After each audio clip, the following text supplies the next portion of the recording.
విశాఖ ఏజెన్సీలో టీడీపీ గెలుపు తథ్యమని మాజీ ఎమ్మెల్యే గిడ్డీశ్వరి పేర్కొన్నారు.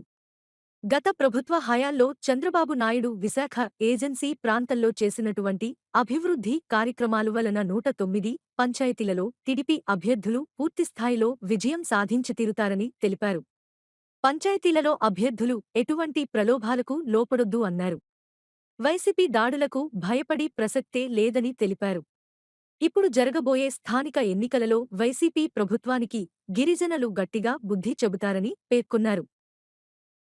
ఫిబ్రవరి 17వ తారీఖున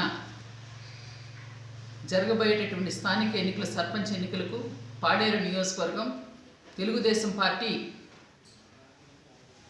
సంసిద్ధంగా ఉన్నాము.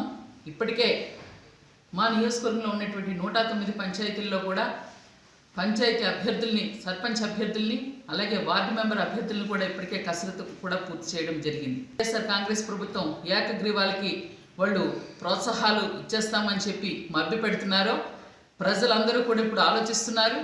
ప్రజలందరికీ కూడా తెలుస్తుంది. గత 2 సంవత్సరాలుగా వాళ్ళు చేసినటువంటి అభివృద్ధి కానీ పాలన కానీ చూస్తున్నారు. ఎవ్వరూ కూడా వాళ్ళ ప్రలోభాలకు పడేటటువంటి వ్యక్తులు కాదు. ముఖ్యంగా చెప్పాలంటే ఎప్పుడైనా సరే అధికార పార్టీలో సర్పంచుల అభ్యర్థుల యొక్క పోటీతత్వం ఉంటుంది.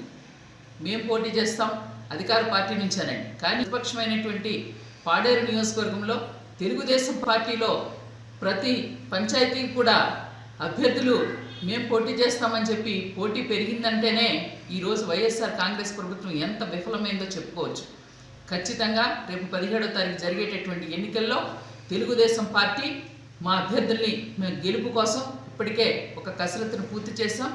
రేపు గెలుపు కోసం ఖచ్చితంగా తెలుగుదేశం పార్టీ జెండా ఎగరేస్తుందని చెప్పి గట్టిగా నమ్ముతున్నాం.